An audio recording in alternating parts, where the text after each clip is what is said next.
Hi folks, some of you got some fire kits from me this past week and you're asking about the flint and steel part of it. So I'm going to show you real quick. It's really windy out here tonight. We're less than 2 miles away from Interstate 69 and we're less than a mile away from railroad tracks, so we're going to get some noise. And there's a live band tuning up probably about another half mile the other direction. So dogs, trains, cars, whatever, you're gonna hear it, but we're here to do some fire. Okay, first of all, the striker is different than what you're used to seeing. So some of you asked about that. It's not the C style that was actually an English design. This is more of a J style. This particular striker is high carbon steel, of course, and this one has been used, I can't even remember when he said it was right around the turn of the century, late 1800s, early 1900s. A friend of mine that passed away in January actually passed this down to me when I was about 10, so that's 30 years I've been using it, and who knows how long before that they were using it.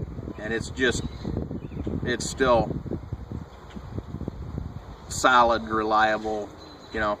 And the reason they had this hook on there was because they'd put it over their belt and they'd have it right there. So that was one of their things. They'd get it going, they'd drop the rock, they'd put the striker in their belt. That way they didn't have to find their striker, they could always find another rock, and the way they go. But what I've got here is I've got a piece of char cloth. You guys that got kits, got a small Altoids tin with some char cloth in it to get you started. You can make your own. But I've got a piece of char cloth and I simulated a bird's nest with some jute twine.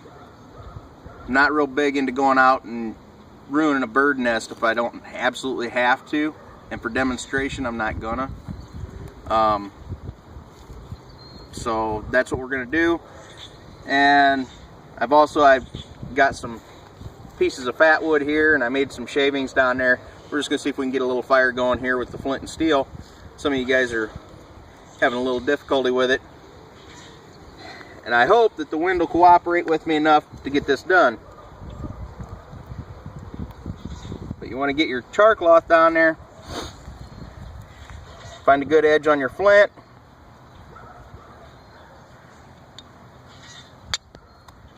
Oops, I wasn't quick enough.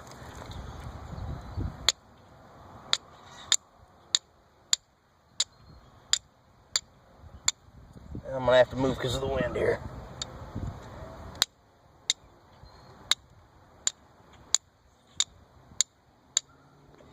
It's getting on there, but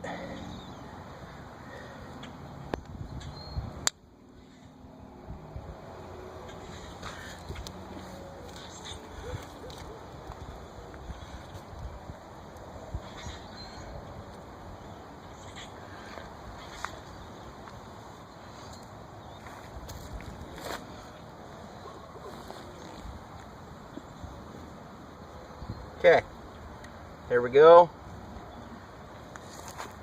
Get it moved in there to the chips. There it is. Took a few extra strikes because of the wind, but there we're going. With the fat wood's burning, and it's burning pretty warm. Is it as fast as a ferro rod? No. It's not, because the spark isn't as hot, okay? Ferro rod is man-made, all the way. Flint and steel, you can actually find the components in nature if you know where to look and you're in the right geographic area. You know, you can get spark off 2 rocks. Everybody's seen that as a kid, throwing rocks out in the field. Ooh, a couple of them sparked. So, you know, it's not as hot a spark, so you got to have more susceptible material to get lit, but I actually like it more. It seems like more of a personal thing than a ferro rod. Ferro rod to me is just one step away from a lighter. I love them, don't get me wrong, I like them, we use them a lot, but you know, something to be said about getting all mountain man about it, throwing a spark with flint and steel. So that wood's going. Got my little charged stuff on my log going already. So within just a few minutes, you know, we're sitting here, and this would be a sustainable fire. But with the wind picking up and things being what they are, I'm just gonna let that die out. Put that out. We're gonna have some more videos on fire building. This was just kind of a quick one. Everybody's seen flint and steel, but they don't use this style striker. We'll get some magnifying glass stuff going, a few other things.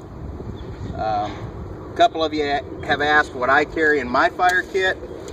Simple. Yeah, I'm getting to be like everybody else. I'll carry a few pieces of fat wood, and I did buy this because I bought it in wintertime. I had a demonstration with some elementary school kids and needed to find some quick, couldn't find it, so I went and bought it at Walmart. So I keep a few pieces of the fat wood in there. Jute twine, it's cheap. Of course, the char cloth and the small tin.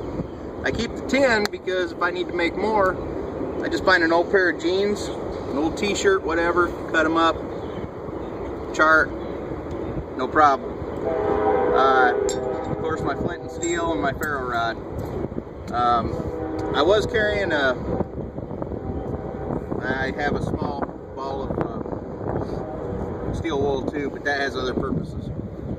But I was carrying the magnesium block, and I gave that to somebody who wanted one, didn't have it. So, okay guys, I wasn't planning on having to go to work today, but I did. Things went a little late. I didn't even get changed from work. This is what we have to wear. So, got out here and got to it as soon as we could. That's got those blocks warm. So, alright. Like I said, we'll have more videos coming. We're going to do some on, like, if it's been raining, how do we find material, you know, fuel to burn, all that good stuff. We'll get it going, get you guys some videos. Thanks for watching, thanks for subscribing. Thumbs up, thumbs down, good comments, bad comments, it's all good. At the end of the day, you get done what you set out to do, that's what counts. So there you go, gentlemen. You got your fire with the flint and steel. So I do want to point out one thing. If you go to make a striker, and you can use 1095 from any knife maker, you can use 01, tool steel, whatever, you know, high carbon. When you go to make it, you cut it out and you're getting ready to heat treat it, you want it hard, okay? So what we usually do is in the forge with it, it gets to critical, which is where it loses its magnetism. It's no longer going to attract a magnet. And then we quench it in water. We tried the vegetable oil thing and it didn't work so well, so we just went back to water. And it works fine. That's how this one was treated. That's how the ones that I sent out were treated. And all of them threw sparks fine. So, alright guys, girls, there it is. Thank you. And we'll see you on the next one.